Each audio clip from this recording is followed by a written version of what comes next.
ప్రపంచ పెద్దలకు నమస్కారం. నేను మీ రియల్ హీరో ఇంటర్నేషనల్. విషయం ఏమిటంటే,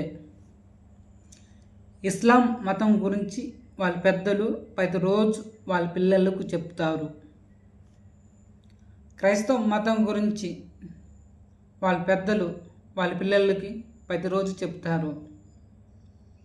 బ్రాహ్మణ్ మతం గురించి వాళ్ళ పెద్దలు వాళ్ళ పిల్లలకు ప్రతిరోజు చెప్తారు.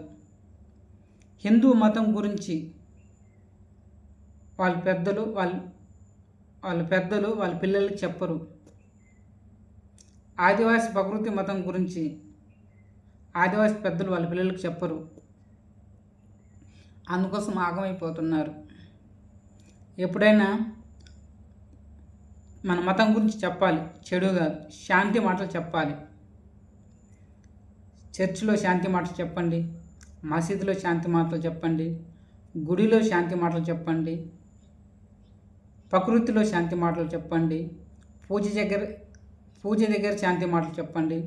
ప్రతి ఒక్క విషయంలో శాంతి మాటలు చెప్పారనుకో, ప్రపంచంలో ఎన్ని మతాలు ఉన్నాయో అన్ని మతాలు శాంతి మాటలు చెప్పాయనుకో, వాళ్ళ పిల్లలు తప్పక మారుతారు. ఈ ప్రపంచం శాంతి మార్గంలో నడిచిద్ది, కల్మషం లేని ప్రేమతో నడిచిద్ది. మీకు ఒకరోజు ఎన్ని మతాలు ఉన్నాయో ప్రపంచంలో ఆ మతాలన్నీ పేర్లు మొత్తం మీకు చెప్తాను. ఈ ప్రపంచాన్ని ఒక శాంతి రాజ్యం చేసేద్దాం. ఈ ప్రపంచంలో ఎక్కడ లేని ఆ దేవుడు కూడా ఆశ్చర్యపడాలి. మానవుడు తలుచుకుంటే వాళ్ళ ప్రపంచాన్ని అద్భుతం చేసేస్తారు అనుకోవాలి. అద్భుతం త్వరలో వస్తుంది. ఈ ప్రపంచంలో ప్రతి పౌరుడికి స్వేచ్ఛ వస్తుంది. అందరూ కలిసిమెలిసి ఉంటారు. అందరూ రాబోయే కాలంలో మంచి భవిష్యత్తు ఉంది, మంచి కాలం రాబోతుంది. మీ అందరికీ ధన్యవాదాలు. నేను మీ రియల్ హీరో ఇంటర్నేషనల్. మీకు ఇంకా ఎన్నెన్నో కొత్త విషయాలు చెప్తాను. నేనుగా చెప్పేది, నా పేరు ప్రసాద్, నా ఇంటి పేరు కొరస.